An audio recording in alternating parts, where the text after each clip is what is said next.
Hello everyone, this is none other than Count Lazuli once again, and I just got back from playing the heavenly game known as Metroid Dread. Now, this is not going to be a very well articulated video, it's just going to be a couple minutes, just a quick ramble, because I'm winded. I am winded after finishing that game. At least my first playthrough, that is. A playthrough of 14 hours, 11 minutes, and 7 seconds from what I saw. And I still have to get a lot of those hidden items still. Anyway, onto the chatter. So, Metroid Dread is absolutely worth the wait, worth the hype, it's worth all of it. Where do I even begin? So, the first couple hours of the game, they're going to give you an impression of what the game's going to be like.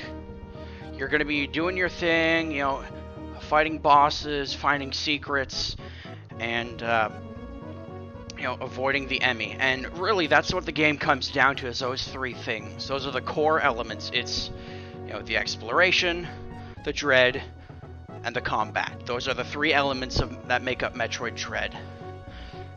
And within the first three regions, you're gonna feel like, oh, okay, I get it now. This is, what the game is all about. This is what it's gonna be like. Okay, all right. But then something happens partway through, and it just totally flips the script on you. Like, in a way that you never expected. It's mind-blowing. And the whole game just changes from that point on. It is so incredible. So, I lost my train of thought for a second. Alright, what I wanted to say was, when you reach that point in the game, and I think you all know what I'm talking about when I say that point. Everything that happened before then is going to feel as though it were just a giant prologue. That's what it's going to feel like, even though it was a good chunk of gameplay. I don't know what to say. Okay, so at first, I thought exploration was a bit of a weak point. I felt like the exploration wasn't as ambitious and out there as the dread and the combat side. But shame on me for underestimating that, because I was trying to go for 100% completion, and I could not get some of these items. I just couldn't. I have to go and look at a walkthrough now that I've beaten the game. I didn't want to look at a walkthrough on my first playthrough. I wanted it to be a completely pure and genuine experience for me. And that's what I did. But now that I've beaten the game, I'm going to go back and, actually try and find all these secrets. Now the combat, holy jeez Louise. The combat is hard. At first, I thought the game seemed a little easy, and that was one of my early criticisms as I was playing. And then it just went Dark Souls on me, the same way Samus Returns did.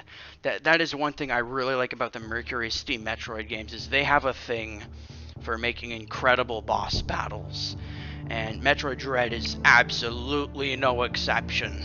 Oh lord, those were fun. You get punished, you die again and again, but you're almost happy about it. You're having fun, and when you do something wrong. There's never really a moment of, it was the game's fault. No, you know where you did wrong. There are so many times where I died by the boss fight, and I immediately knew what I did wrong. It's great. It's so solid, so polished. Alright, so we've got the exploration, we have the combat. How about the dread? Yeah, those Emmy robots. Oh man, very well implemented. I was concerned. I think a lot of people were concerned that the Emmy robots were going to be super broken. No, they're solid. They're really intelligently designed. In fact, like all three aspects of this game, the dread, the combat, and the exploration, all of them just have this, strong psychological, skill-based gameplay to it. You have to use your mind in all three of these aspects of the game. It's incredible. The Emmy, in the trailers and in the Treehouse gameplay, it looked like maybe it was easy to outrun them. And sometimes it is when you're smart about it, but that's the thing. It's the thinking part. You have to strategize. You have to find out what the best course of action is, and you have to be snappy. You have to be quick, because the later Emmy in the game, they get merciless, and they will kick your butt into the next moon. But when you accomplish your goals, when you escape those Emmy, when you beat the boss and find the secrets, you feel like a badass when you do it. It's one of those games that just keeps getting better as you play it. I couldn't stop giggling every half hour within those 14 hours of gameplay. Like there's some nitpicks, but for the bulk, like just everything about it was so good. Now I'm gonna shut up now.